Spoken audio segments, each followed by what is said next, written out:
আসসালামু আলাইকুম ওয়া রাহমাতুল্লাহ। আশা করছি সবাই অনেক ভালো আছেন, সুস্থ আছেন। কনসেপ্ট একাডেমির স্টুডিও থেকে সবাইকে স্বাগত জানাচ্ছি। আমি খুরশেদ আলম। আমার সাথে কে কোথায় থেকে যুক্ত হয়েছেন একটু কমেন্টে জানিয়ে দিবেন। পাশাপাশি ক্লাসটি সবাই শেয়ার করবেন। আমাদের এই ধারাবাহিক আয়োজনে বিগত সালের প্রশ্নের সমাধান থাকছে। এই প্রশ্ন সমাধান শুধু প্রশ্ন সমাধানই না, আ এখান থেকে প্রশ্নের পাশাপাশি কিছু প্রাসঙ্গিক তথ্য আসবে। সেই তথ্যগুলো আপনার জন্য গুরুত্বপূর্ণ। আপনার আগামী পরীক্ষার জন্য গুরুত্বপূর্ণ। সুতরাং ক্লাসটি শুরু থেকে শেষ পর্যন্ত আমার সাথে থাকবেন এই প্রত্যাশা রাখছি আপনাদের কাছে।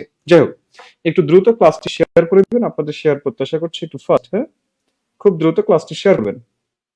আচ্ছা, আমি দেখতে পাচ্ছি অনেকে আমার সাথে যুক্ত হয়েছেন, অনেকে সালাম দিচ্ছেন। ওয়ালাইকুম আসসালাম নাসরিন কবির। কেমন আছেন? আলহামদুলিল্লাহ ভালো আছি। আচ্ছা, একটু ঝটপট কমেন্টে জানাবেন আমাকে ঠিকঠাক শুনতে পাচ্ছি কিনা। রুবেল মাহমুদ, রুবেল স্যার আসসালামু আলাইকুম স্যার। ওয়ালাইকুম আসসালাম স্যার। স্যার আশা করছি ভালো আছেন। আচ্ছা, একটু বলবেন যে ঠিকঠাক শুনতে পাচ্ছেন কিনা এটা একটু বলবেন, হ্যাঁ? ঠিকঠাক শুনতে পাচ্ছেন কিনা একটু বলবেন আর ক্লাসটি শেয়ার করবেন। যারা আমার সাথে যুক্ত আছেন একটু ক্লাসটি দ্রুত শেয়ার করে দিবেন। ঠিক আছে? আচ্ছা, আমাদের আজকের আলোচনার বিষয়টা থাকছে বাংলা সাহিত্য। বাংলা সাহিত্যের থেকে আমাদের আজকের লাইভ সেশনটি। এইটা থেকে আপনি আ আগামী যেই ৫০ বিসিএস আসছে, বিসিএস এবং এনটিআরসিএ,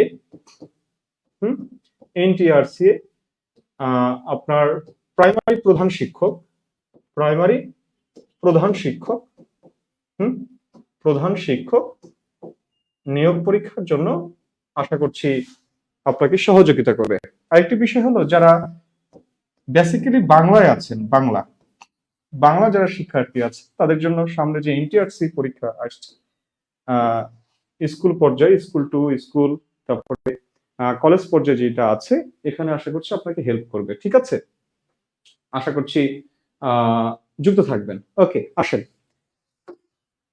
আমাদের প্রথম যে প্রশ্নটি আছে, প্রশ্নটি ৪৪ বিসিএস এর প্রশ্ন। বলছে নিচের কোন ব্যক্তি বুদ্ধির মুক্তি আন্দোলনের সঙ্গে যুক্ত ছিলেন না? বুদ্ধির মুক্তি আন্দোলন এর সাথে যুক্ত ছিলেন না কে? কাজী আব্দুল ওয়াদুদ, এস ওয়াজিদ আলী, আছে আবুল ফজল, আছে আব্দুল কাদির। হ্যাঁ, চারটি অপশন আছে। চারটি অপশনের মধ্যে কোনটি হবে? লক্ষ্য করবেন, বলছে বুদ্ধির মুক্তি আন্দোলন। বুদ্ধির মুক্তি। আচ্ছা, ঢাকা মুসলিম সাহিত্য সমাজ, মুসলিম সাহিত্য সমাজ, ঢাকা মুসলিম সাহিত্য সমাজ, এটির নাম শুনবেন। ঢাকা মুসলিম সাহিত্য সমাজ, এটির নাম শুনে থাকবেন আপনারা।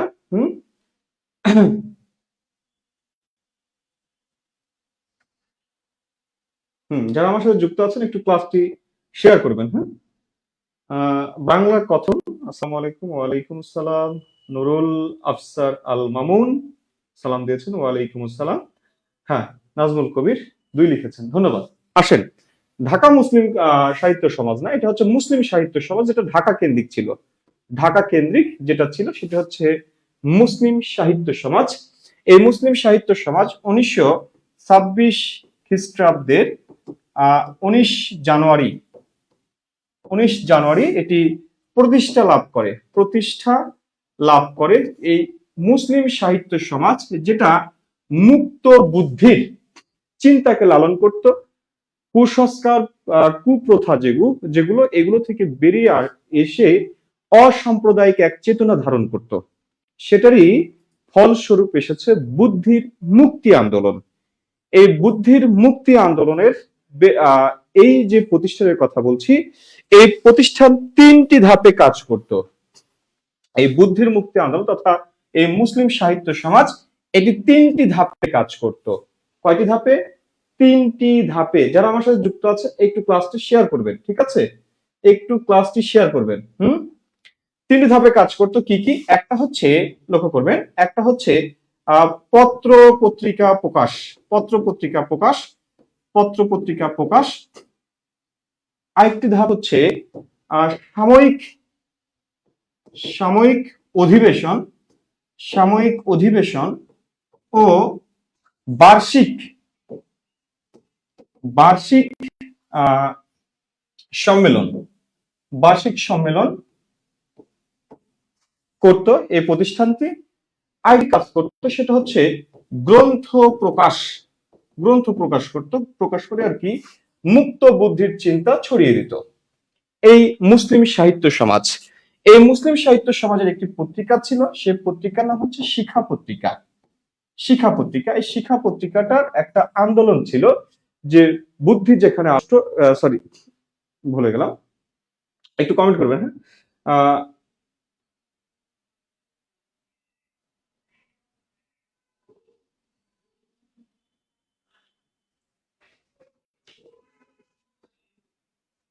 হ্যাঁ, সালাউদ্দিন, আসসালামু আলাইকুম। ওয়ালাইকুম আসসালাম সালাউদ্দিন। যারা আমার সাথে যুক্ত আছেন ক্লাসটি একটু শেয়ার করবেন, ঠিক আছে?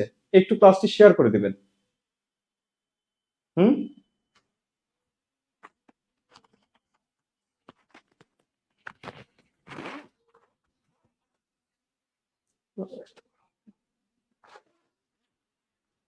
আচ্ছা নিচে মনে হয় দেখা যাচ্ছে না। ওকে, আচ্ছা যেটা বলছিলাম, আর এই পত্রিকা শিক্ষা পত্রিকা, এই শিক্ষা পত্রিকার একটি স্লোগান ছিল। স্লোগানটা হচ্ছে জ্ঞান যেখানে সীমাবদ্ধ, জ্ঞান যেখানে সীমাবদ্ধ, সীমাবদ্ধ, মুক্তি সেখানে অসম্ভব, বুদ্ধি সেখানে আড়ষ্ট, বুদ্ধি সেখানে আড়ষ্ট, আড়ষ্ট, মুক্তি সেখানে অসম্ভব, মুক্তি সেখানে সেখানে অসম্ভব, সেখানে অসম্ভব, অসম্ভব। এটা ছিল এই শিক্ষা পত্রিকার স্লোগান। এই স্লোগান প্রতিটি যে এই শিক্ষা পত্রিকাটি 5 বছর এটি প্রকাশিত হয়েছিল এবং প্রত্যেকবার প্রকাশনার সময় যে স্লোগানটি ব্যবহার করা হতো সেটি হচ্ছে জ্ঞান যেখানে সীমাবদ্ধ, বুদ্ধি সেখানে আড়ষ্ট, মুক্তি সেখানে অসম্ভব। তো যাই হোক, এই 5টি প্রকাশনার মধ্যে প্রথম প্রকাশনাটি করেছিলেন যিনি, তিনি হচ্ছেন আবুল হোসেন। এটা আসে আবুল হোসেন। আর শেষ পঞ্চম যে প্রকাশনা, যেটা পঞ্চমবার যেটা প্রকাশিত হয়েছে শেষবার, সেটি হচ্ছে আবুল ফজল। আবুল ফজল, এই তথ্যগুলো আপনারা একটু নোট করবেন। আবুল ফজল, ঠিক আছে? সম্বোধনা করেন।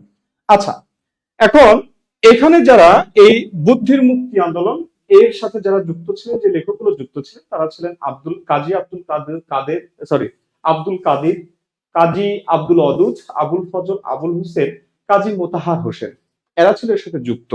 তাহলে এইখানে যে প্রশ্নটি বলছে, নিচের কোন ব্যক্তি বুদ্ধির মুক্তি আন্দোলনের সাথে যুক্ত ছিলেন না? কাজী আব্দুল অদুদ, তিনিও এর সাথে যুক্ত ছিলেন, এর লেখক ছিলেন।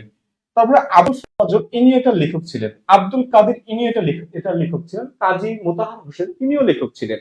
ঠিক আছে?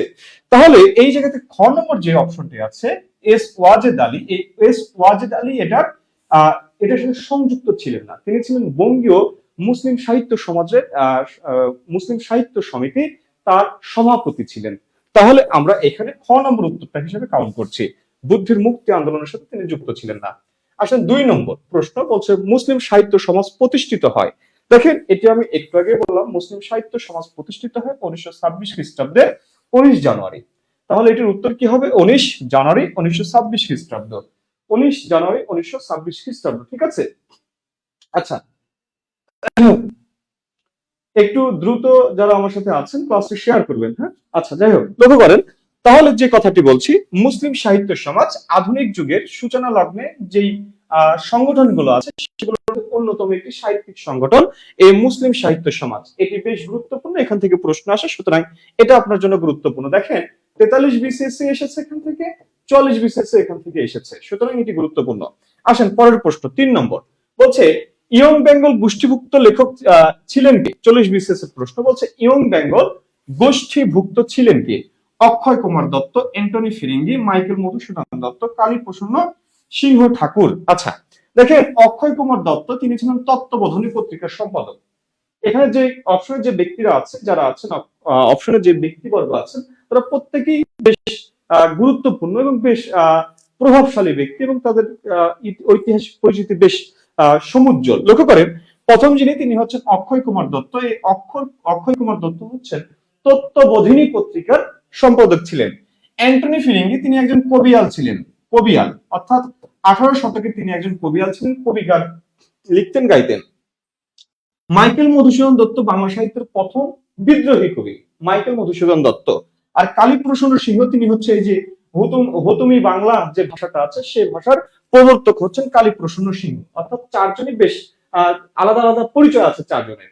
ওকে, এখন আসলে লক্ষ্য করেন এখানে বলেছে ইয়ং বেঙ্গল গোষ্ঠীভুক্ত। ইয়ং বেঙ্গল, ইয়ং বেঙ্গল কি? ইয়ং বেঙ্গল হচ্ছে নব্য বেঙ্গল, সরি নব্যবঙ্গ, নব্যবঙ্গ গোষ্ঠীভুক্ত। এই নব্যবঙ্গ গোষ্ঠীভুক্ত কারা? এরা কারা? হ্যাঁ, 1817 খ্রিস্টাব্দে 20 জানুয়ারি সম্ভবত এই হিন্দু কলেজ প্রতিষ্ঠিত হয়। হিন্দু কলেজ প্রতিষ্ঠা লাভ করে। ঠিক আছে, হিন্দু কলেজ প্রতিষ্ঠা লাভ করে। এই হিন্দু কলেজের একজন ইংরেজি শিক্ষক ছিলেন হেনরি লুই ভিভিয়ান ডিরোজিও। এই হেনরি লুই ভিভিয়ান ডিরোজিও এই ব্যক্তি ছিলেন মুক্ত বুদ্ধি, মুক্ত চিন্তার একজন শিক্ষক, বা তার একটা জগৎ আছে যেই জগতে তিনি বলতে সে সময় যে খ্রিস্টান মিশনারিরা, পাদ্রীরা হিন্দু ধর্মের যে কুসংস্কার, কুপ্রথা নিয়ে কথা বলছিল, সেগুলোকে দেখিয়ে দিচ্ছিল। সেই বিষয়গুলোকে এই ডিরোজিও মনে প্রাণে বিশ্বাস করতেন এবং সত্য মনে করতেন। এবং সত্য মনে করার প্রেক্ষাপটে তিনি ধর্মীয় যে কুসংস্কার আছে, কুপ্রথা আছে, এগুলোকে অনেক দৃঢ়ভাবে অ্যাভয়েড করতেন এবং সেগুলোর বিরুদ্ধে কথা বলতেন। এবং তার অনুসারে এক গোষ্ঠী ছিল এই হিন্দু কলেজের বেশ কিছু শিক্ষার্থী ছিল, যে শিক্ষার্থীরা মানে ইংরেজি ভাবধারা পুষ্ট বেশ কিছু যুবক ছিল, যারা এই হেনরি লুই ভিভিয়ান ডিরোজিওকে অনুসরণ করত, পছন্দ করত এবং তার গোত্রের অনুসারী ছিল। এই হেনরি লুই ভিভিয়ান ডিরোজিও তিনি 1931 সালে মারা যান। ঠিক আছে, এই মারা যাওয়ার পরে আর কি এই ইয়ং বেঙ্গলের যে গোষ্ঠী ছিল, তাদের যে কার্যক্রম ছিল সেটা বন্ধ হয়ে যায়। তো যাই হোক, তাকে অনুসরণ করেছিলেন বেশ কিছু লেখক, বেশ কিছু ব্যক্তি, যেমন কৃষ্ণমোহন বন্দ্যোপাধ্যায়, প্যারীচাঁদ মিত্র। ঠিক আছে, এইরকম বেশ কিছু দক্ষিণারঞ্জন মুখোপাধ্যায়। এই দক্ষিণারঞ্জন মুখোপাধ্যায় পরবর্তীতে হিন্দু হয়ে যায়। কৃষ্ণমোহন বন্দ্যোপাধ্যায় তারা হিন্দু হয়ে যায়, হিন্দু থেকে খ্রিস্টান হয়ে যায়। তো এদের মধ্যে, এই গোষ্ঠীভুক্তর মধ্যে একজন ছিলেন তিনি মাইকেল মধুসূদন দত্ত, যিনি হিন্দু কলেজে পড়তেন। মাইকেল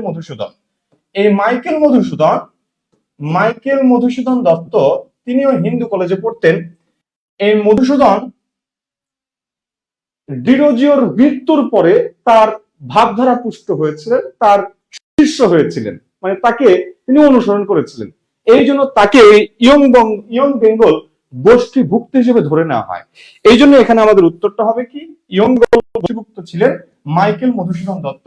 আরেকটি নাম আপনারা মনে রাখবেন, সেটি হচ্ছে এই যে নামটা আমি একটু আগে বললাম, প্যারীচাঁদ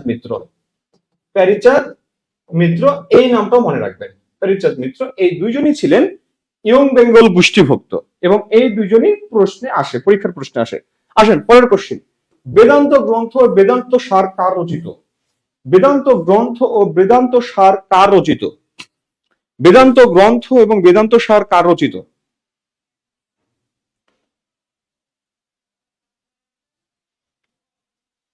বেদান্ত সার এবং বেদান্ত গ্রন্থ কার রচিত? একটু দ্রুত কমেন্ট করবেন। বেদান্ত গ্রন্থ এবং বেদান্ত সার কার রচিত? গোলকনাথ শর্মা, রাম বসু, মৃত্যুঞ্জয় বিদ্যালঙ্কার, রাজা রামমোহন রায়। গোলকনাথ শর্মা, তার একটি গ্রন্থ আছে হিতোপদেশ। হিতোপদেশ হচ্ছে তার গ্রন্থ, ঠিক আছে, হিতোপদেশ, ঠিক আছে। রাম বসু, রাজা প্রতাপাদিত্য চরিত্র, তারপরে আছে কি লিপিমালা রাজা প্রতাপাদিত্য চরিত্র, এই দুইটা গ্রন্থ এই রাম বসু রচনা। মৃত্যুঞ্জয় বিদ্যালঙ্কার 5টি গ্রন্থ রচনা করেছেন। গোলকনাথ শর্মা একটি গ্রন্থ রচনা করেছেন, রাম বসু 2টা, আর মৃত্যুঞ্জয় বিদ্যালঙ্কার লিখেছিলেন 5টি। এই হিতোপদেশ নামে তিনি একটা রচনা করেছেন। তারপরে তিনি রচনা করেছেন 32 সিংহাসন, বেদান্ত চন্ডিকা, প্রবোধ চন্ডিকা, এইরকম নামে তিনি 5টি গ্রন্থ রচনা করেছিলেন এই মৃত্যুঞ্জয় বিদ্যালঙ্কার, ঠিক আছে। আর এই বেদান্ত গ্রন্থ, বেদান্তটা কি? বেদ যোগ অন্ত, অর্থাৎ বেদের অন্ত মানে বেদের শেষ ভাগ, অর্থাৎ বেদের শেষ ভাগ যিনি রচনা করেছেন, মানে বেদের প্রসারের জন্য এই বেদের বেদকে বাংলায় প্রচলিত করার জন্য যে ব্যক্তিটা লিখেছিলেন তিনি রাজা রামমোহন রায়। তার 2টা গ্রন্থ, একটি হচ্ছে বেদান্ত, 2টা গ্রন্থ না, তিনি এই 2টা গ্রন্থ রচনা করেছেন, একটি বেদান্ত গ্রন্থ আর একটি বেদান্ত সার। এইটারই ব্যাখ্যা মূলত এইটা বেদান্ত সার, ঠিক আছে। এটা 1815 সালে তিনি এটি রচনা করেন, 1815 সালে, এটিও 1815 সালে, এটিও 1815, এটিও 1815। তাহলে বেদান্ত গ্রন্থ, বেদান্ত সার কার রচনা? রাজা রামমোহন রায়ের রচনা। আর এখানে যে 3জন লেখক আছেন, মানে রাইটার আছে, এই 3জন রাইটার হচ্ছে ফোর্ট উইলিয়াম কলেজের শিক্ষক, ফোর্ট উইলিয়াম কলেজ কলেজের পণ্ডিত ছিলেন তারা, ফোর্ট উইলিয়াম কলেজের পণ্ডিত ছিলেন এই 3জন। আসেন পরের কোশ্চেন, 5 নম্বর বলছে কে ফোর্ট উইলিয়াম কলেজের শিক্ষক ছিলেন? কে ফোর্ট উইলিয়াম কলেজের শিক্ষক ছিলেন? ফোর্ট উইলিয়াম কলেজের শিক্ষক ছিলেন কে? হরপ্রসাদ শাস্ত্রী, রাম বসু, দেবেন্দ্রনাথ ঠাকুর, অক্ষয় কুমার দত্ত। সঠিক উত্তর করবে দ্রুত কমেন্টে জানিয়ে দেন। 5 নম্বর কোশ্চেন, ফোর্ট উইলিয়াম কলেজের শিক্ষক ছিলেন কে? ফোর্ট উইলিয়াম কলেজের শিক্ষক ছিলেন কে? আসসালামু আলাইকুম স্যার, প্লিজ চলে আসুন স্যার। আসসালামু আলাইকুম। আসসালামু আলাইকুম। আপনি কেন? ক্লাস তো আমার। Sir please. ফোর্ট উইলিয়াম কলেজের শিক্ষক প্রথমে ছিল খোরশেদ স্যার, তারপর উনি যাওয়ার পরে আমি হয়েছিলাম, ঠিক আছে? তো খোরশেদ স্যার, ঠিক আছে, থ্যাংক ইউ সো মাচ। ক্লাসটা নেন। জি স্যার, থ্যাংক ইউ স্যার।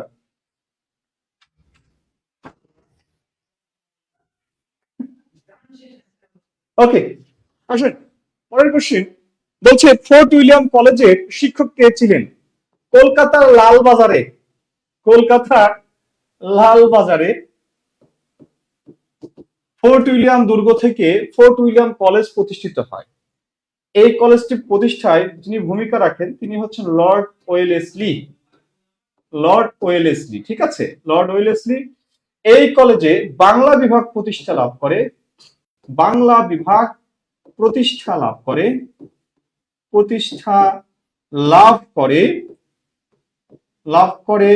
1801 সালে, ঠিক আছে, 1801 সালে এই কলেজের 1801 থেকে 1815 সাল পর্যন্ত 8জন সাহিত্য মানে পণ্ডিত ছিলেন। 8জন পণ্ডিত লেখক যাই বলে না কেন, তারা 13টি গ্রন্থ উপহার দিয়েছিলেন, 13টি গ্রন্থ রচনা করেন, ঠিক আছে, 13টি গ্রন্থ রচনা করেন। এই ফোর্ট উইলিয়াম কলেজের বাংলা বিভাগের যিনি অধ্যক্ষ ছিলেন তিনি হলেন উইলিয়াম কেরি। আর উইলিয়াম কেরি 2জন ব্যক্তি থেকে বাংলা শিখেছিলেন, একজন হলেন রাম বসু, আর একজন হচ্ছেন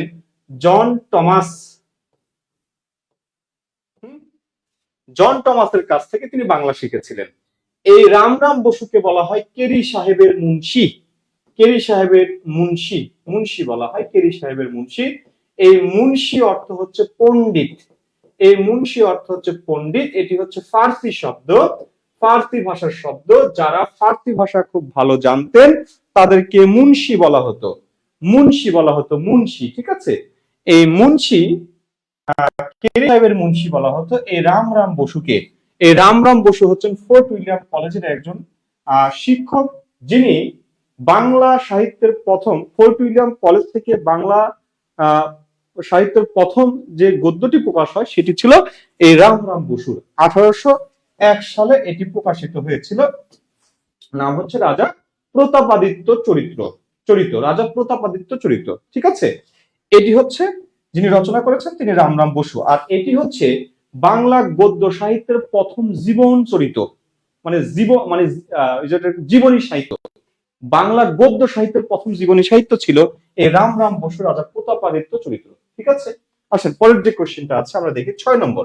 বলছে রাজা প্রতাপাদিত্য চরিত্র গ্রন্থটির প্রণেতা কি? গ্রন্থটির প্রণেতা রাজা প্রতাপাদিত্য চরিত্র গ্রন্থটির প্রণেতাকে উইলিয়াম কেরি, গোলকনাথ শর্মা, রামরাম বসু, হরপ্রসাদ রায়। কোনটা হবে বলেন? এখানে যে 4টি অপশন আছে, 4টি অপশনই যে 4জন ব্যক্তি আছেন প্রত্যেকেই ফোর্ট উইলিয়াম কলেজের শিক্ষক। ইনি ছিলেন ফোর্ট উইলিয়াম কলেজের অধ্যক্ষ ছিলেন। আর তিনিও ছিলেন শিক্ষক। গোলকনাথ শর্মা শিক্ষক, হিতোপদেশ যার গ্রন্থ। রামরাম বসু তিনিও পণ্ডিত ছিলেন, যাকে কেরি সাহেবের মুন্সি বলা হয়। এটা একটু আগে বললাম, 2টি গ্রন্থ রচনা করেছেন। একটি হচ্ছে রাজা প্রতাপাদিত্য চরিত্র, আরেকটি গ্রন্থ হলো লিপিমালা, যেটি 1802 সালে প্রকাশিত হয়। আর উইলিয়াম কেরি তারও 2টা গ্রন্থ ছিল, একটা হচ্ছে ইতিহাসমালা।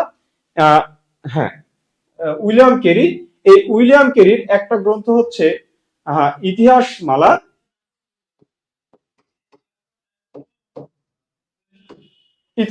ঠিক আছে।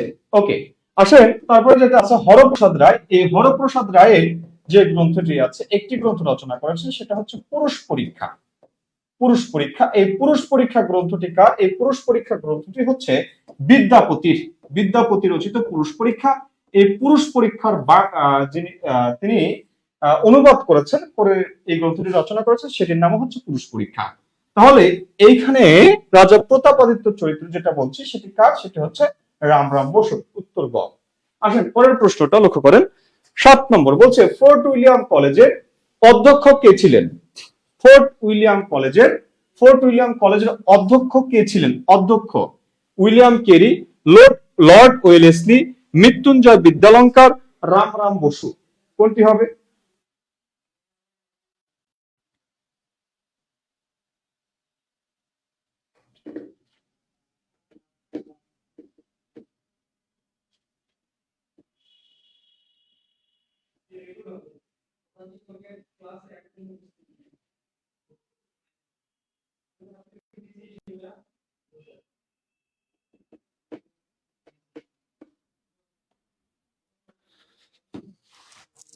রাজা প্রতাপাদিত্য চরিত্র, সরি এটা না, কমিটি দেখাচ্ছে এখন না। আচ্ছা 7 নম্বর।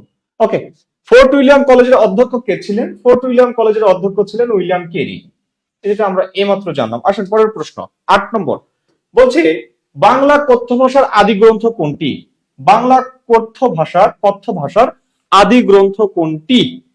প্রভু যিশুর বাণী, কিপার শাস্ত্রের অর্থভেদ, ফুলমণি ও করুণার বিবরণ, মিশনারি জীবন।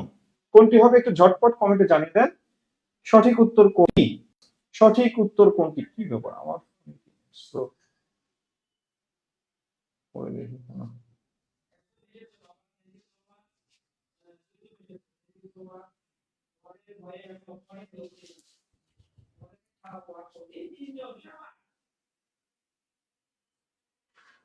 বাংলা কথ্য ভাষার আদি গ্রন্থ কোনটি? কিপার শাস্ত্রের অর্থভেদ। এটি হচ্ছে বাংলা কথ্য ভাষার আদি গ্রন্থ। ঠিক আছে, কথ্য ভাষার আদি গ্রন্থ। এটি রচনা করেন কে? একটু কমেন্ট করে জানাবেন। এটি 1743 সালে প্রকাশিত হয় 1743 সালে। পর্তুগালের রাজধানী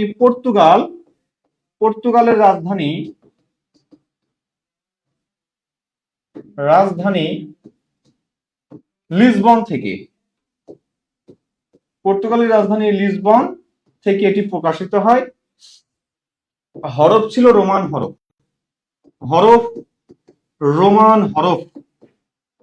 হরফ। ভাষা ছিল পর্তুগিজ ভাষা, ভাষা ছিল পর্তুগিজ ভাষা। ওকে, তাহলে কিপার শাস্ত্রের অর্থভেদ এটি রচনা করেছেন কি একটু কমেন্ট করে জানাবেন। রচনা করেছেন কি একটু কমেন্ট করে জানাবেন। আসেন পরের প্রশ্ন। আর দুইটা হলো, বাংলা সাহিত্যে কখন গদ্যের সূচনা হয়? বাংলা সাহিত্যে কখন গদ্যের সূচনা হয়? ষোড়শ শতকে, নবম শতকে, ষোড়শ শতকে, নবম শতকে, ত্রয়োদশ শতকে, 19 শতকে। কখন? ষোড়শ শতক মানে 1700 সালের পর, 1700-র পর, ঠিক আছে, 1700-র পর যেটা, সরি কি বলি আমি, সেটা হচ্ছে 1500 পরে, ঠিক আছে, 1500-এর পর। ষোড়শ মানে 1500-র পর। নবম শতক মানে কি? নবম শতক মানে হচ্ছে 800 এর পর, ঠিক আছে। ত্রয়োদশ শতক মানে কি? 1200-র পরে, 1200-র পর। আর 19 শতক মানে কি? 1800-র পর। এখন বলেন, বাংলা সাহিত্যে কখন গদ্যের সূচনা হয়? গদ্য সাহিত্য, বাংলা গদ্য সাহিত্য হচ্ছে, গদ্য হচ্ছে আধুনিক যুগের সাহিত্য, আধুনিক যুগের সাহিত্য, আধুনিক যুগের সাহিত্য হচ্ছে বাংলা গদ্য সাহিত্য। ওকে, তাহলে এটা কত সালে আধুনিক যুগ হচ্ছে? 1801 থেকে বর্তমান এই সময়। তাহলে 1801 মানে কি? 19 শতক, 19 শতক। তাহলে এটার উত্তর কি হবে? উত্তর হবে 19 শতক, উত্তর ঘ। আসেন পরের কোশ্চেন, ইয়ং বেঙ্গল কি? ইয়ং বেঙ্গল সম্পর্কে আমরা একটু আগে বললাম, বাংলা ভাষা শিক্ষার্থী ইংরেজ, নো। একটি সাহিত্যিক গোষ্ঠীর নাম, নো। একটি সাময়িক পত্রের নাম, নো। ইংরেজি ভাবধারা পুষ্ট বাঙালি যুবক, উত্তর এটি। এই ইয়ং বেঙ্গলের মুখপত্র ছিল, মুখপত্র, মুখপত্র যে পত্রিকাটা ছিল সেটা হচ্ছে জ্ঞানান্বেষণ, জ্ঞানান্বেষণ পত্রিকা, জ্ঞানান্বেষণ পত্রিকা, জ্ঞানান্বেষণ পত্রিকা। এই পত্রিকাটা প্রকাশ, এই পত্রিকাটার সম্পাদক ছিলেন কে? সম্পাদক ছিলেন দক্ষিণারঞ্জন, দক্ষিণারঞ্জন মজুমদার, দক্ষিণারঞ্জন মজুমদার। তাহলে যেটা বলছি যে ইয়ং বেঙ্গল কি? ইয়ং বেঙ্গল হচ্ছে ইংরেজি ভাবধারা পুষ্ট বাঙালি যুবক, ঠিক আছে। এটি একটি সংগঠন যারা হিন্দু ধর্মকে আগে কটাক্ষ করে, তাদের অন্যতম গুণ ছিল সেটা হচ্ছে কি করা? মদ্যপান করা। তারা মদ্যপ ছিলেন, প্রচুর মদ খাইতেন আর কি, ঠিক আছে। আসেন, ফোর্ট উইলিয়াম কলেজের বাংলা বিভাগ খোলা হয়। ফোর্ট উইলিয়াম কলেজ প্রতিষ্ঠা লাভ করে 1801 খ্রিস্টাব্দে, কিন্তু এখানে বাংলা বিভাগ চালু হয়, সরি, এটা প্রতিষ্ঠা লাভ করে 1800 খ্রিস্টাব্দে, আর বাংলা বিভাগ চালু হয় 1801 খ্রিস্টাব্দে। তাহলে আমরা দেখতে পাচ্ছি এখানে অপশনে আছে 1800 সাল, 1804, 1802, 1801। সঠিক উত্তর ঘ, 1801 সালে ফোর্ট উইলিয়াম কলেজে বাংলা বিভাগ খোলা হয় 1801 সালে। আসেন পরের কোশ্চেন, বলছে ঢাকা মুসলিম সাহিত্য সমাজ প্রতিষ্ঠিত হয় কত সালে? ঢাকা মুসলিম সাহিত্য সমাজ, ঢাকা মুসলিম সাহিত্য সমাজ, যেটা আমরা শুরুর প্রশ্ন দেখলাম, ঢাকা মুসলিম সাহিত্য সমাজ, সাহিত্য সমাজ, এটা প্রতিষ্ঠা লাভ করে 1926 সালের 19 জানুয়ারি, 19 জানুয়ারি। আর এই যেটা বলছি যে মুসলিম সাহিত্য সমাজ, সাহিত্য সমাজের যে মুখপত্র আছে, যে পত্রিকাটা আছে মুখপত্র, এই মুখপত্রটার নাম কি? মুখপত্রটার নাম হচ্ছে শিখা পত্রিকা। এই শিখা পত্রিকা প্রকাশিত হয় 1927 সালে। এই প্রশ্নটা অনেক আসে। এটা প্রথম যেটা প্রকাশ হয়, প্রথম প্রকাশ সাল হচ্ছে, মানে প্রথম যে সংখ্যাটা প্রকাশ হয় সেটা হচ্ছে 1927-এর মার্চ এপ্রিল, ঠিক আছে, মার্চ এপ্রিল। আর বাংলায় যদি বলি 1333 বঙ্গাব্দ চৈত্র সংখ্যা, এটা প্রকাশ হয় চৈত্র সংখ্যা, ঠিক আছে, চৈত্র সংখ্যা। আর এটার প্রথম যে প্রকাশ, এই প্রকাশের যিনি সম্পাদনা করেন তিনি হচ্ছেন আবুল হোসেন, ঠিক আছে, আবুল হোসেন এটার সম্পাদক ছিলেন। আর শেষ যেটা পঞ্চম যে প্রকাশনা, সেটার সম্পাদক ছিলেন আবুল ফজল, এটা আমি এর আগে বলেছি। আর আরেকটি কথা মনে রাখেন, এই মুসলিম সাহিত্য সমাজ এটা 1926 থেকে 1936 এই পর্যন্তই চলমান ছিল, এরপরে এটা বিলুপ্ত হয়, ঠিক আছে, এরপরে এটা হারিয়ে যায় আর কি। এরপরে যেটা আছে, পরের যে প্রশ্নটি আছে 12 নম্বর প্রশ্ন, বলছে কি ঢাকা মুসলিম সাহিত্য সমাজের প্রধান লেখক ছিলেন? ঢাকা মুসলিম সাহিত্য সমাজ, দেখেন এটা থেকে হিউজ প্রশ্ন হয়েছে। ঢাকা মুসলিম সাহিত্য সমাজ, ঢাকা মুসলিম সাহিত্য সমাজ, ঢাকা মুসলিম সাহিত্য সমাজ, এই প্রতিষ্ঠান থেকে বেশ ভালো প্রশ্ন হয়েছে এবং এখান থেকে প্রশ্ন করতে পিএসসি ব্যাপক পছন্দ করে। আর পিএসসি পরীক্ষা নিচ্ছে প্রাথমিক সহকারী শিক্ষক, প্রাথমিক শিক্ষক মানে প্রধান শিক্ষক নিয়োগ, আরেকটি হচ্ছে এই যে বিসিএস বা পিএসসি যে পরীক্ষাগুলো হয় এখান থেকে সংগঠনগুলো থেকে যে প্রশ্নগুলো হয় তার মধ্যে অন্যতম হচ্ছে ঢাকা মুসলিম সাহিত্য সমাজ। এখানে আমি আপনাদেরকে বলেছিলাম আবুল কাদের, আবুল ফজল, আবুল হোসেন, কাজী মোতাহার হোসেন, কাজী আব্দুল অদুদ, এই যে পাঁচজন লেখক মানে খুবই গুরুত্বপূর্ণ, মানে এরা এই বুদ্ধির মুক্তি আন্দোলন তথা মুসলিম সাহিত্য সমাজ, ঢাকা মুসলিম সাহিত্য সমাজ এর প্রধান লেখক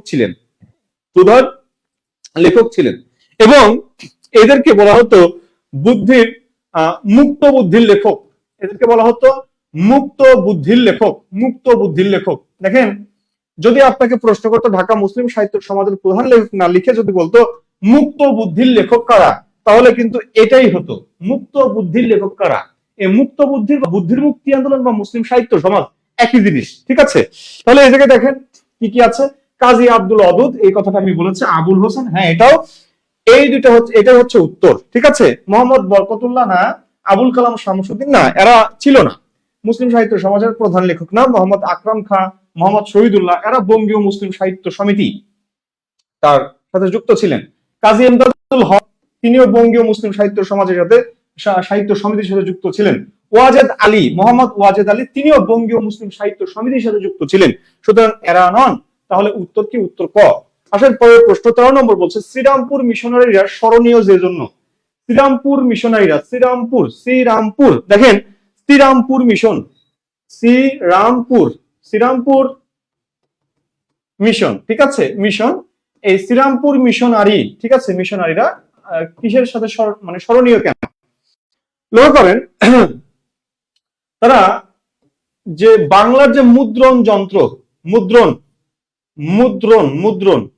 মানে বুঝেন তো, মুদ্রণ মানে ছাপাখানা, ঠিক আছে, ছাপাখানা, এই ছাপাখানার সাথে যুক্ত কারা ছিল? এই যুক্ত ছিল শ্রীরামপুর মিশন।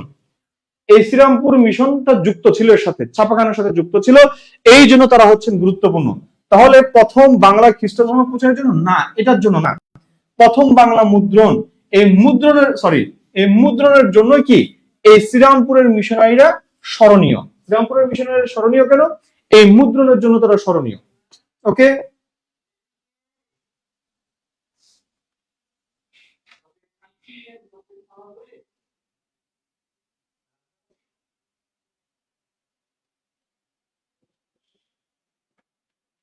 হ্যাঁ, যারা আমার সাথে যুক্ত আছেন আমি দেখতে পাচ্ছি অনেকে কমেন্ট করছেন, আর সম্ভব হলে একটু ক্লাসটা শেয়ার করে দেবেন, ঠিক আছে।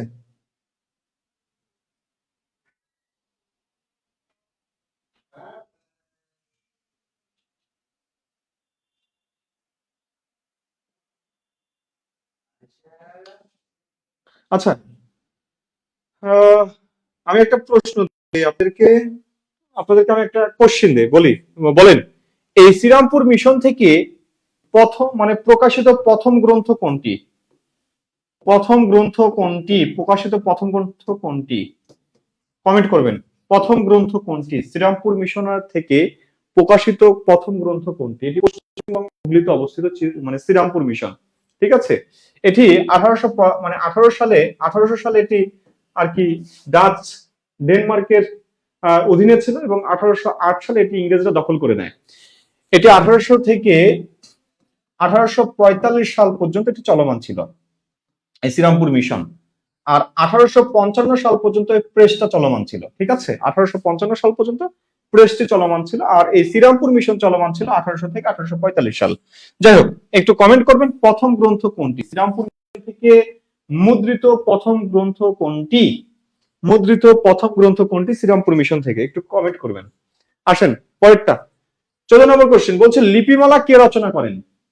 লিপিমালা কে রচনা করেন? লিপিমালা কে রচনা করেন বলেন? লিপিমালা কে রচনা করেন?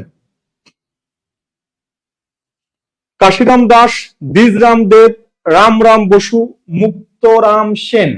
কাশিরাম দাস, দ্বিজরাম দেব, রামরাম বসু, মুক্তরাম সেন। কোনটি হবে? লিপিমালা। এই লিপিমালা কে রচনা করেন? কাশিরাম দাস, দ্বিজরাম দেব, রামরাম বসু, মুক্তরাম সেন। কোনটি হবে? লিপিমালা। মনে রাখবেন গ্রন্থ দুইটা, একটা হচ্ছে ইতিহাসমালা, ইতিহাসমালা, আরেকটি গ্রন্থ কি কথোপকথন। কথোপকথন এই দুটো রচনা করেন কে? এই দুটো রচনা করেন উইলিয়াম কেরি। ঠিক আছে, এই কথোপকথন এটা 1801 সালে প্রকাশিত হয়। 1801 সালে প্রকাশিত হয়, এটি সম্ভবত আগস্টে প্রকাশিত হয়। হ্যাঁ, আগস্টে প্রকাশিত হয়। আর রাজা প্রতাপাদিত্য চরিত্র, এটা হচ্ছে মৌলিক গ্রন্থ কিন্তু রাজা প্রতাপাদিত্য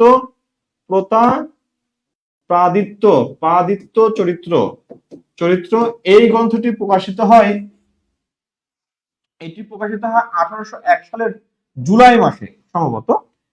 এটা হচ্ছে প্রথম প্রকাশিত গ্রন্থ, আর এটা হচ্ছে দ্বিতীয় প্রকাশিত গ্রন্থ শ্রীরামপুর মানে ফোর্ট উইলিয়াম কলেজ থেকে। এই ফোর্ট উইলিয়াম কলেজের এই দুইটা গ্রন্থ রচনা করেছেন কে? William Carey. আর রাজা প্রতাপাদিত্য চরিত্র এবং আরেকটি গ্রন্থ হচ্ছে এই ইতিহাসমালাটা প্রকাশিত হয় 1812 সালে সম্ভবত। আর আরেকটি গ্রন্থ হচ্ছে লিপিমালা। এই লিপিমালা গ্রন্থটি কে রচনা করেন? লিপিমালা গ্রন্থটি রচনা করেন রামরাম বসু। রামরাম বসু রচনা করেন, এটা 1802 সালে রচনা করেন। ঠিক আছে, এটি 1812 না, এটি সম্ভবত 1808 হবে। হ্যাঁ, একটু দেখবেন, হ্যাঁ আমার মনে নেই, একটু দেখবেন এই ইতিহাস মালাটা, একটু দেখবেন এটি কত সালে প্রকাশিত করে।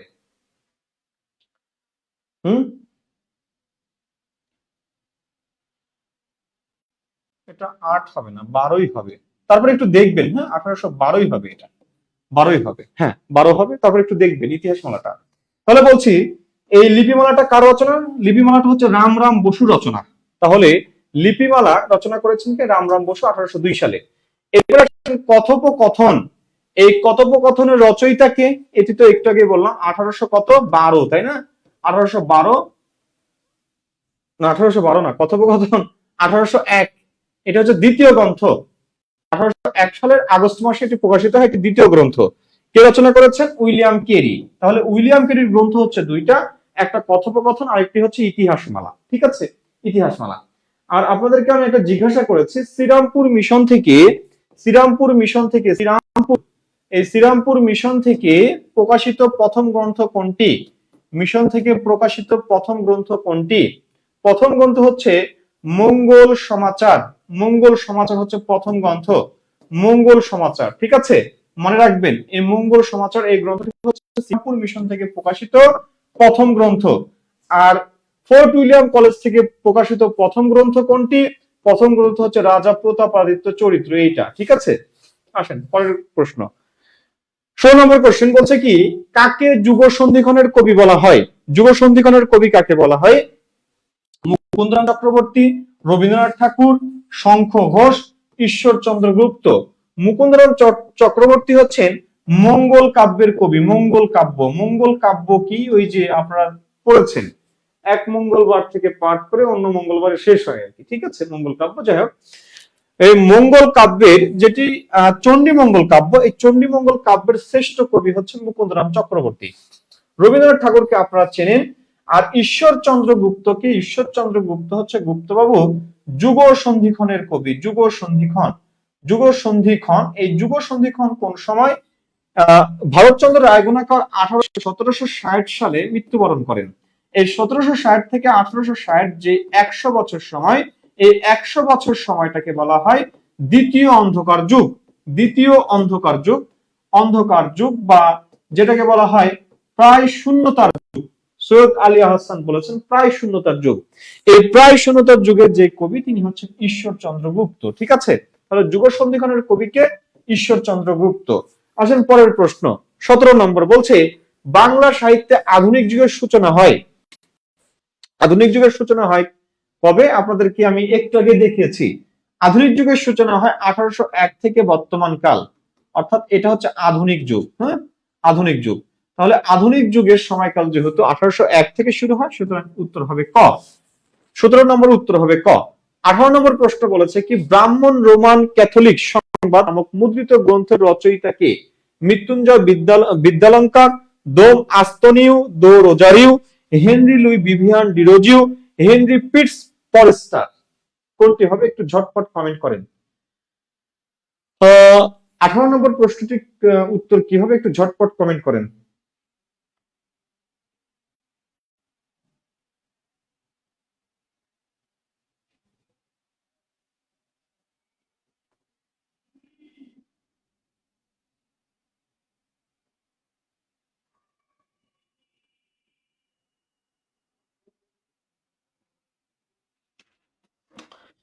কোনটি হবে উত্তর? ব্রাহ্মণ রোমান ক্যাথলিক সংবাদ নামক মুদ্রিত গ্রন্থের রচয়িতা কে? রচয়িতা কে? Mrityunjay Vidyalankar, Dom Antonio do Rozario, Henry Louis Vivian Derozio, Henry Pitts Forster. কি হবে? Henry Louis Vivian Derozio. Umme Salma লিখেছেন গ, অর্থাৎ হেনরি লুই। আচ্ছা আসেন, এখানে মৃত্যুঞ্জয় বিদ্যালঙ্কার ফোর্ট উইলিয়াম কলেজের তিনি একজন পণ্ডিত এবং বেশ জনপ্রিয় একজন পণ্ডিত, ঠিক আছে, ফোর্ট উইলিয়াম কলেজ। আর ব্রাহ্মণ রোমান ক্যাথলিক সংবাদ, এই গ্রন্থটি মধ্যযুগে রচিত, ঠিক আছে, মধ্যযুগের একটি গ্রন্থ। তিনি হচ্ছেন দোম আন্তোনিও দো রোজারিউ। তিনি এদেশীয় একজন খ্রিস্টান পাদ্রী ছিলেন, অর্থাৎ তিনি বাঙালি খ্রিস্টান পাদ্রী ছিলেন তিনি, ঠিক আছে, বাঙালি খ্রিস্টান পাদ্রী ছিলেন তিনি বাঙালি খ্রিস্টান পাদ্রী ছিলেন, ঠিক আছে। প্রথম বাঙালির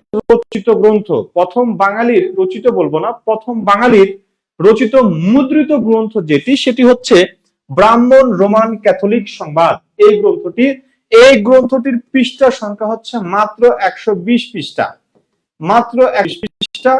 তিনি এই দোম আন্তোনিও দোরাজিও, তিনি এই বাংলাদেশের মানুষ ছিলেন।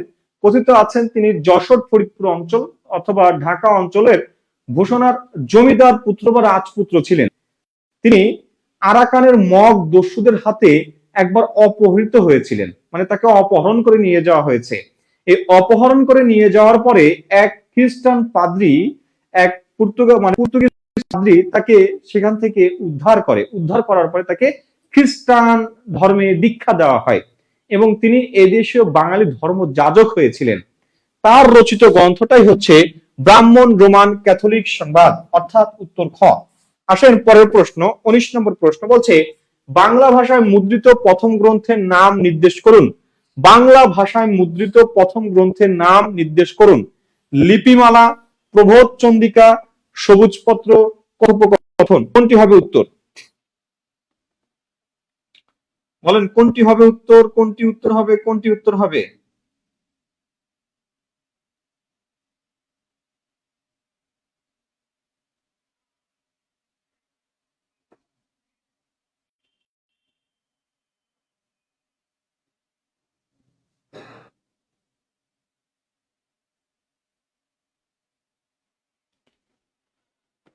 বলেন কোনটি হবে? লিপিমালা, প্রবোধ চন্ডিকা, সবুজপত্র, কথোপকথন।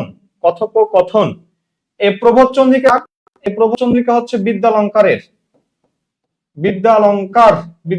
রচিত প্রবোধ চন্ডিকা। লিপিমালাটা কার?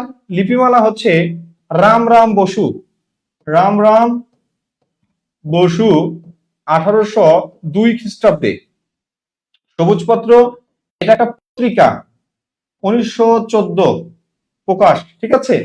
আর কথোপকথন এটি উইলিয়াম ক্যারির রচিত প্রথম গ্রন্থ, যেটা 1801 খ্রিস্টাব্দে প্রকাশিত হয়, যেটি ফোর্ট উইলিয়াম কলেজের দ্বিতীয় গ্রন্থ। সংখ্যার বিচারে, অবস্থানের বিচারে এটা হচ্ছে দ্বিতীয় গ্রন্থ, ঠিক আছে। তাহলে এই জায়গাতে আমরা উত্তর হিসেবে কাউন্ট করতে পারি কোনটাকে? আমরা যদি দেখি তাহলে এটাই হচ্ছে আমাদের সঠিক উত্তর, যেহেতু এটা দ্বিতীয় গ্রন্থ। যদি এখানে লিপিমালা না থেকে যদি রাজা প্রতাপাদিত্য চরিত্র থাকতো তাহলে সেটাকে আমরা উত্তর হিসেবে কাউন্ট করতাম। তাহলে 19 উত্তর কোনটা? ঘ। আসেন 20 নম্বর বলছে সাহিত্যের প্রধান লক্ষ্য কি? সৌন্দর্য সৃষ্টি করা, লেখকের প্রতিষ্ঠা করা, সমাজের সমালোচনা করা, মনোরঞ্জন করা। কোনটি হবে উত্তর? সাহিত্যের প্রধান উদ্দেশ্য কি? প্রধান লক্ষ্য কি বলেন? সাহিত্যের প্রধান লক্ষ্য কি? সাহিত্যের প্রধান লক্ষ্য হচ্ছে লেখকের প্রতিষ্ঠা? না, সাহিত্যের লক্ষ্য লেখককে প্রতিষ্ঠা করা না। সমাজের সমালোচনা করাও সাহিত্যের লক্ষ্য না। মনোরঞ্জন করা এটাও সাহিত্যের লক্ষ্য না। সাহিত্যের লক্ষ্য কি? সৌন্দর্য সৃষ্টি করা। তাহলে উত্তর ক। আসেন পরের প্রশ্ন 21 নম্বর, বলছে বাংলা গদ্য বিকাশে কোন প্রতিষ্ঠানটির বিশেষ অবদান রয়েছে? বাংলা গদ্যের বিকাশে কোন প্রতিষ্ঠানটির বিশেষ অবদান রয়েছে? Mohsin college, Fort William college, Serampore mission, Sanskrit college. দেখেন এই শ্রীরামপুর মিশন এটা হচ্ছে মুদ্রণের ক্ষেত্রে ভূমিকা রাখে। মুদ্রণ মানে ছাপাখানার ক্ষেত্রে গুরুত্বপূর্ণ ভূমিকা রাখে শ্রীরামপুর মিশন। কিন্তু বাংলা গদ্যের বিকাশে প্রধান যেটি ভূমিকা রাখে সেটি হচ্ছে ফোর্ট উইলিয়াম কলেজ। এই ফোর্ট উইলিয়াম কলেজের 1801 থেকে 1815 সাল এই সময়টা ছিল এটার প্রধান মানে স্বর্ণযুগ। এখানে 8 জন পণ্ডিত ছিলেন, লেখক ছিলেন। 8 জন লেখক 13টি গ্রন্থ এখানে রচনা করেন। এখান থেকে বাংলা সাহিত্যের প্রথম মৌলিক গদ্য রাজা প্রতাপাদিত্য চরিত্র এই কলেজ থেকে প্রকাশিত হয়। তবে সেটা ছাপা হয়েছিল এই শ্রীরামপুর মিশন থেকে। এই শ্রীরামপুর মিশনটা প্রতিষ্ঠা করেছিলেন কারা? ডেনমার্কের অধিবাসীরা। তবে এখানে যুক্ত ছিলেন কে? যুক্ত ছিলেন মানে 18 সালে এটা প্রতিষ্ঠা হয় হুগলির শ্রীরামপুরে, পশ্চিমবঙ্গের হুগলির শ্রীরামপুরে। 18 সালে সেটা হচ্ছে কেরি ও তার ভাতৃগণ আর কি, কেরি, উইলিয়াম কেরি এবং তার যেই বাদাররা ছিলেন তারা মিলে আর কি এটি প্রতিষ্ঠা করেন। 2টা মুদ্রণ যন্ত্র নিয়ে এসেছিলেন। ঠিক আছে, আসেন পরের প্রশ্ন 22 নম্বর, বলছে বাংলা সাহিত্যের প্রথম গদ্য গ্রন্থ। বাংলা সাহিত্যের প্রথম গদ্য গ্রন্থ, লক্ষ্য করেন এখানে আছে কি? কৃপার শাস্ত্রের অর্থভেদ, মঙ্গল সমাচার, কথোপকথন, রাজা প্রতাপাদিত্য চরিত্র। দেখেন কৃপার শাস্ত্রের অর্থভেদ এটি প্রকাশিত হয় 1743 সালে। 1743 খ্রিস্টাব্দে এটি প্রকাশিত হয়। ঠিক আছে, 1743 খ্রিস্টাব্দে এটি প্রকাশিত হয় কোথায় থেকে? পর্তুগালের রাজধানী লিসবন থেকে। কৃপার শাস্ত্রের অর্থভেদ এটি গাজীপুরের ভাওয়াল অঞ্চলের কথ্য ভাষায় রচিত। কথ্য ভাষার মানে বিষয়গুলো সেখানে ছিল। এটার মনে করেন একটি গ্রন্থ, এই গ্রন্থের এই পাশে মনে করেন বাম পৃষ্ঠা, এই পাশে হচ্ছে ডান পৃষ্ঠা। এই বাম পৃষ্ঠাতে ছিল বাংলা ভাষা, আর ডান পৃষ্ঠাতে ছিল হচ্ছে পর্তুগিজ ভাষা। ঠিক আছে, এইভাবে এটা কনভার্ট করা। ঠিক আছে, গুরু শিষ্যের কথোপকথন তাদের জন্য এটা রচিত ছিল।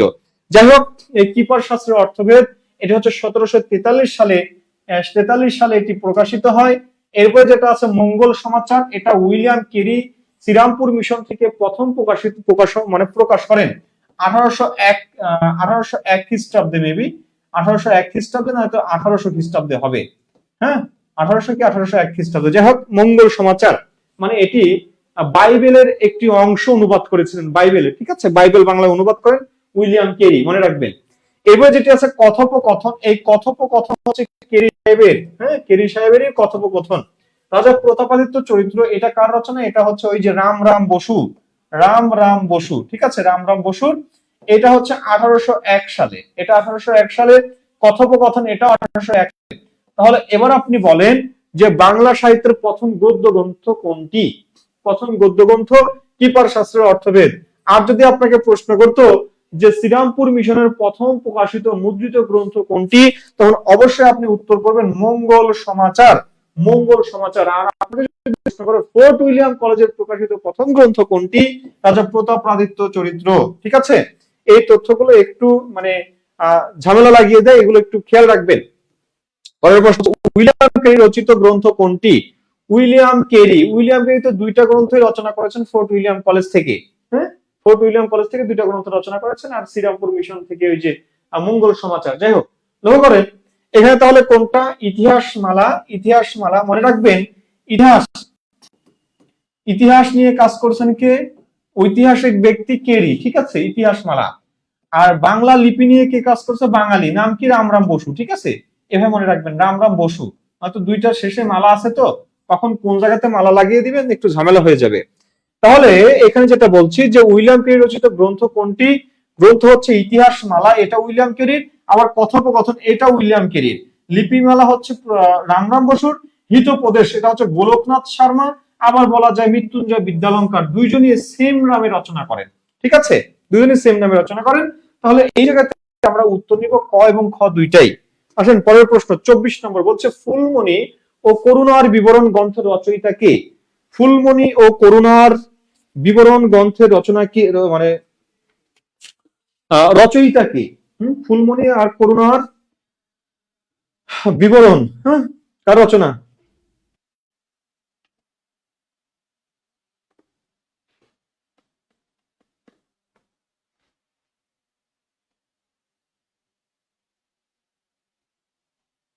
কার রচনা বলেন বলেন।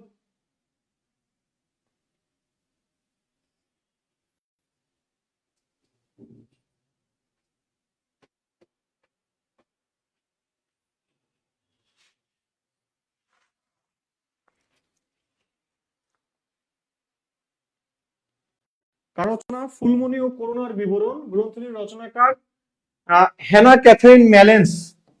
হ্যানা ক্যাথরিন ম্যালেন্স, তিনি ছিলেন খ্রিস্টান, একজন খ্রিস্টান মিশনারি, খ্রিস্টান। ঠিক আছে, তিনি খ্রিস্টান ছিলেন।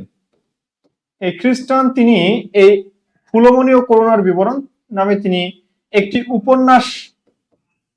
উপন্যাস লেখার ব্যর্থ চেষ্টা করেছেন। উপন্যাস লেখার ব্যর্থ চেষ্টা করেছিলেন, ব্যর্থ চেষ্টা। ঠিক আছে, ব্যর্থ চেষ্টা। এটা এটা উপন্যাস হয়নি, চেষ্টা করেছিলেন আর কি। ফুলমণি ও করুণার বিবরণ। আসেন পরের প্রশ্ন, 32 সিংহাসনের রচয়িতা কে? 32 সিংহাসনের রচয়িতা কে? মৃত্যুঞ্জয় বিদ্যালঙ্কার, ঈশ্বরচন্দ্র বিদ্যাসাগর, মৃত্যুঞ্জয় বিদ্যালঙ্কার, ঈশ্বরচন্দ্র বিদ্যাসাগর, ঈশ্বরচন্দ্র বিদ্যাসাগর, রামরাম বসু, রাজীব লোচন মুখোপাধ্যায়। দেখেন, মৃত্যুঞ্জয় বিদ্যালঙ্কার তিনি হচ্ছেন ফোর্ট উইলিয়াম কলেজের পণ্ডিত। রামরাম বসু তিনিও পণ্ডিত। রাজীব লোচন মুখোপাধ্যায় তিনিও পণ্ডিত। ঈশ্বরচন্দ্র বিদ্যাসাগর তিনি পণ্ডিত কি বলেন? ইয়েস, তিনিও পণ্ডিত। ঈশ্বরচন্দ্র বিদ্যাসাগর তিনিও ফোর্ট উইলিয়াম কলেজের শিক্ষক ছিলেন 1841 সালে। 29 ডিসেম্বর যদি আমি ভুল না বলি, তিনি ফোর্ট উইলিয়াম কলেজে যোগদান করেছিলেন। ওকে, তাহলে লক্ষ্য করেন যেটা বলছি, এই মৃত্যুঞ্জয় ফোর্ট উইলিয়াম কলেজ কিন্তু ভ্যানিশ হয়ে যায় কত সালে? 1854 খ্রিস্টাব্দে। 1854 খ্রিস্টাব্দে। সেটি মনে হচ্ছিল কার? লর্ড ডালহৌসির সময়। লর্ড ডালহৌসি, আমি যদি ঠিক বলে থাকি, ইতিহাস যদি ঠিক বলে থাকি, তাহলে লর্ড ডালহৌসির সময়ে এই ফোর্ট উইলিয়াম কলেজ আর কি ভ্যানিশ হয়ে যায়, বাদ হয়ে যায়। হ্যাঁ, ওকে। আসেন, তাহলে বলছে কি এই 32 সিংহাসনের রচয়িতাকে? 32 সিংহাসন এই গ্রন্থটি রচনা করেন মৃত্যুঞ্জয় বিদ্যালঙ্কার। মৃত্যুঞ্জয় বিদ্যালঙ্কার এই 32 সিংহাসন গ্রন্থটি রচনা করেন। 32 সিংহাসন গ্রন্থটি রচনা করেন মৃত্যুঞ্জয় বিদ্যালঙ্কার। ওকে, পরের প্রশ্ন, ইয়ং বেঙ্গলের আন্দোলনের প্রবক্তা কে ছিলেন? আন্দোলনের প্রবক্তা কে ছিলেন? এই ইয়ং বেঙ্গলের উইলিয়াম কেরি, ডিরোজিও, প্যারিচাঁদ মিত্র, মধুসূদন দত্ত। বলেন কে ছিল? হেনরি লুই ভিভিয়ান ডিরোজিও, অর্থাৎ উত্তর খ। আসেন পরের প্রশ্ন, ইতিহাসমালার লেখককে? ইতিহাসমালা, ইতিহাসমালা আর হচ্ছে কথোপকথন কার লিখা? ইতিহাসমালা কার লিখা? উইলিয়াম কেরি, কেরির লিখা। তাহলে একটা বিষয় লক্ষ্য করেন, ফোর্ট উইলিয়াম কলেজের শিক্ষক পণ্ডিত। Fort William college, Fort William college, William college, Fort William college. তারপরে আছে কি? মুসলিম সাহিত্য সমাজ, মুসলিম সাহিত্য সমাজ, সাহিত্য সমাজ। এখানকার একজন লেখক খুবই গুরুত্বপূর্ণ, আবুল ফজল, আবুল ফজল, ফজল। আরেকজন থেকে কম আসে, সেটা হচ্ছে আবুল হোসেন, আবুল হোসেন। ঠিক আছে, ওকে, গুরুত্বপূর্ণ এই রাইটার। ওকে, আর এখান থেকে আরেকটা জায়গা আসতেছে, সেটা হচ্ছে কি? Young Bengal, Young Bengal, Young Bengal. এই তিনটা জায়গা একটু ভালোভাবে পড়বেন, এই তিনটা জায়গা একটু ভালোভাবে পড়বেন। আধুনিক যুগে শূন্য লগ্নে যে প্রতিষ্ঠানগুলো আছে সেগুলোর মধ্যে এই তিনটা জায়গা খুব ভালো করে পড়বেন, এগুলো থেকে প্রশ্ন প্রচুর আসে। এই তিনটা জায়গা। আসেন পরের প্রশ্ন 28 নম্বর বলছে কলকাতায় ফোর্ট উইলিয়াম কলেজ প্রতিষ্ঠিত হয়। ফোর্ট উইলিয়াম কলেজ প্রতিষ্ঠিত হয় কত সালে? 1818 সালে, 1826 সালে, 1800 সালে, 1885 সালে। ফোর্ট উইলিয়াম কলেজ তো আমি বলেছি 1800 সাল থেকে 1854, ঠিক আছে, এই সময়কাল ছিল। তাহলে উত্তর ক হবে? উত্তর হবে গ, 1800 সাল। আসলে 29 নম্বর বলছে ফোর্ট উইলিয়াম যুগে সবচেয়ে বেশি গ্রন্থ কে রচনা করেন? ফোর্ট উইলিয়াম যুগে 8 জন পণ্ডিত ছিলেন। 8 জন পণ্ডিতের মধ্যে যিনি ছিলেন শ্রেষ্ঠ পণ্ডিত যিনি ছিলেন তিনি হচ্ছেন মৃত্যুঞ্জয় বিদ্যালঙ্কার।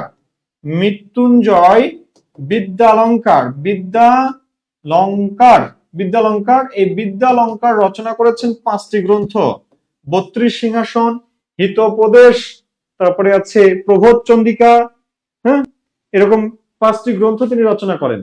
ওকে, তাহলে এখানে উত্তর হিসেবে কাউন্ট করছি ক, উত্তর ক, ফোর্ট উইলিয়াম যুগে সবচেয়ে বেশি গ্রন্থ রচনা করেন মৃত্যুঞ্জয় বিদ্যালঙ্কার।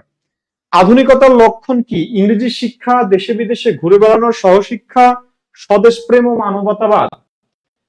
একটা বিষয় হলো মধ্যযুগ আর প্রাচীন যুগে সাহিত্য ছিল ধর্মকেন্দ্রিক, মানে ম্যাক্সিমাম ক্ষেত্রে ধর্মটাই মানে প্রধান হয়ে উঠেছে। আর আধুনিক যুগে এসে সেটা হয়ে গেছে ব্যক্তিকেন্দ্রিক হয়ে উঠেছে। সেটা কি ছিল? আত্মনির্ভরশীলতা ছিল। সেখানে ছিল স্বদেশ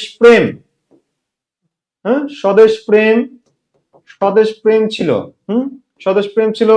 বিদ্রোহী চেতনা ছিল। আচ্ছা, বিদ্রোহী চেতনাটাকে নারী। তারপর হচ্ছে সেখানে ছিল কি? মানবতাবাদ। এই বিষয়গুলো আধুনিক যুগের সাহিত্যে লক্ষ্য করা যায়। তাহলে এখানে আমরা উত্তর নিতে পারি ঘ, স্বদেশ প্রেম ও মানবতাবাদ। পরের প্রশ্ন, কোন দুইজন ফোর্ট উইলিয়াম কলেজের বাংলা গ্রন্থ প্রণয়নকারী পণ্ডিত? বাংলা গ্রন্থ প্রণয়ন করেছেন কোন দুইজন ব্যক্তি? উইলিয়াম কেরি, ঈশ্বরচন্দ্র গুপ্ত। উইলিয়াম কেরি ফোর্ট উইলিয়ামের, কিন্তু ঈশ্বরচন্দ্র গুপ্ত নয়। ঈশ্বরচন্দ্র গুপ্ত মধ্যযুগ মানে যুগ সন্ধিক্ষণের কবি ছিলেন। উইলিয়াম কেরি রামমোহন রায়, এই রামমোহন রায় একজন সমাজ সংস্কারক, তিনি ফোর্ট উইলিয়াম কলেজের সাথে যুক্ত নন। এরপরে আছে যেটা রামরাম বসু ও গঙ্গাকিশোর ভট্টাচার্য, এই গঙ্গাকিশোর ভট্টাচার্য ফোর্ট উইলিয়াম কলেজে যুক্ত নন। তাহলে আছে কে? গ নম্বর মৃত্যুঞ্জয় বিদ্যালঙ্কার, রামরাম বসু, এই দুজনই ফোর্ট উইলিয়াম কলেজের বাংলা গ্রন্থ প্রণয়নকারী। 32 নম্বর কোশ্চেন বলছে ঈশ্বরচন্দ্র গুপ্ত সম্পর্কে কোন বক্তব্যটি সর্বাধিক গ্রহণযোগ্য? কোন বক্তব্যটি মধ্যযুগের ভাবধারা পুষ্ট, আধুনিক যুগের লক্ষণাকান্ত, নারী শিক্ষা প্রসারে অগ্রগামী, দুই যুগের মিলনকারী। ঈশ্বর গুপ্তকে বলা হয় যুগ সন্ধিক্ষণের কবি, অর্থাৎ মধ্যযুগ ও আধুনিক যুগ, মধ্যযুগ প্লাস আধুনিক যুগ, এই সময়কালের কবি তিনি। তাহলে এটা কি? যুগ সন্ধিক্ষণ, দুই যুগকে মিলিয়েছেন, সন্ধি করেছেন, এই জন্য দুই যুগের মিলনকারী। এরপরে আসেন 33 নম্বর বলছে ফোর্ট উইলিয়াম কলেজে বাংলা বিভাগের শিক্ষক নয় কে? উইলিয়াম কেরি বাংলা বিভাগের শিক্ষক, ঈশ্বরচন্দ্র বিদ্যাসাগর বাংলা বিভাগের শিক্ষক। 1841 সালে তিনি 29 ডিসেম্বর যুক্ত হন। রামমোহন রায় তিনি যুক্ত নন। রামরাম বসু তিনিও এই ফোর্ট উইলিয়াম কলেজের শিক্ষক। আসেন 34 নম্বর প্রশ্ন বলছে কেরি সাহেবের মুন্সি বলা হয় কাকে? কেরি সাহেবের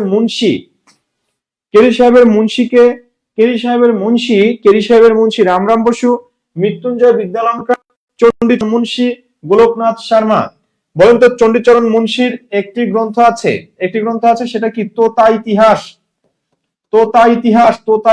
হ্যাঁ, এখানে 25টি গল্প আছে, 25টি গল্প। যারা এনটিআরসি দেবেন, হ্যাঁ, তাদের জন্য বলছি তোতা ইতিহাস আছে 25টি গল্প আছে। যারা এনটিআরসি মানে বাংলায় যারা দেবেন তাদের জন্য বলছি। আসেন তাহলে এখানে কি বলছে? কেরি সাহেবের মুন্সি বলা হয় কাকে? বাংলা শিখিয়েছিলেন রামরাম বসু। রামরাম বসুকে বলা হয় কেরি সাহেবের মুন্সি। আসেন পরের প্রশ্ন 35 নম্বর বলছে সৈয়দ আলী আহসান কোন সময়কে প্রায় শূন্যতার যুগ বলেছেন? সৈয়দ আলী আহসান বলেছেন 1760 থেকে 1860, এই যে যুগ সন্ধিক্ষণ, এই সময়টাকে দ্বিতীয় অন্ধকার যুগ, এই সময়টাকে তিনি প্রায় শূন্যতার যুগ বলেছেন। তাহলে 1760 থেকে 1860 উত্তর গ। আসেন পরের কোশ্চিন 36 নম্বর, বলেছে বাঙালি রচিত বাংলা সাহিত্যের প্রথম মুদ্রিত গ্রন্থের নাম কি? বাঙালি রচিত বাংলা সাহিত্যের প্রথম মুদ্রিত গ্রন্থ, বাঙালি রচিত বাংলা সাহিত্যের প্রথম মুদ্রিত গ্রন্থ কোনটি? মুদ্রিত, দেখেন মুদ্রিত মানে কি? মুদ্রণ যন্ত্রে, ছাপাখানায়, মুদ্রণ যন্ত্রে অর্থাৎ ছাপাখানায় যেটা প্রকাশিত হয়েছে সেই গ্রন্থটির কথা বলা হচ্ছে। সেটা কি? ডোম আন্তোনিও দোরাজিওর, যেটা হচ্ছে কিপার, ওই যে রোমান ব্রাহ্মণ রোমান সংবাদ, যেটা আমরা দেখলাম, ব্রাহ্মণ রোমান ক্যাথলিক সংবাদ, সেটি হচ্ছে প্রথম মুদ্রণ যন্ত্রে প্রকাশিত হয়েছিল। এরপরে যেটি প্রকাশিত হয়েছিল প্রথম মানে বাঙালি কর্তৃক মানে মুদ্রিত যেটি হয়েছে সেটি কি? সেটি হচ্ছে রাজা প্রতাপাদিত্য চরিত্র, ঠিক আছে? এটি রাজা প্রতাপাদিত্য চরিত্র, এটি পরেরটা যেটা সেটা হচ্ছে রাম রাম বসু, ঠিক আছে? কারণ কথোপকথন কেরি, ইতিহাসমালা এটাও কেরি। হিতোপদেশ, এই হিতোপদেশটা কার? হিতোপদেশটা হচ্ছে গোলকনাথ শর্মার। আবার আরেকটা এই হিতোপদেশ রচনা করেছেন কে? ওই মৃত্যুঞ্জয় বিদ্যালঙ্কার। সম্ভবত এটা মৃত্যুঞ্জয় বিদ্যালঙ্কার 1802 সালে রচনা করেছেন, আর গোলকনাথ শর্মা 1808 সালে রচনা করেছেন, অর্থাৎ অনেক পরে। আর এটা হচ্ছে 1801 সালে, এই জন্য এটাই হচ্ছে কি প্রথম। প্রথম। ওকে, আসেন পরেরটা। বলছে 1810 সালে দরিদ্র খ্রিস্টান সন্তানদের জন্য কলকাতায় কে বোর্ডিং স্কুল প্রতিষ্ঠা করেন? বোর্ডিং স্কুল 1810 সালে বোর্ডিং স্কুল প্রতিষ্ঠা করেন খ্রিস্টানদের জন্য, তিনি হচ্ছেন উইলিয়াম কেরি, ঠিক আছে? কেরি সাহেব বোর্ডিং স্কুল প্রতিষ্ঠা করেন, কেরি সাহেব বোর্ডিং স্কুল প্রতিষ্ঠা করেন। বুঝছেন সবাই?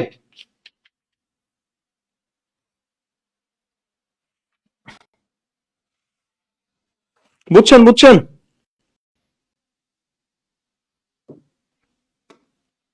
আমরা আজকে 37টি প্রশ্ন সমাধান করলাম। আজকে এই পর্যন্তই। সবাই ভালো থাকবেন, সুস্থ থাকবেন।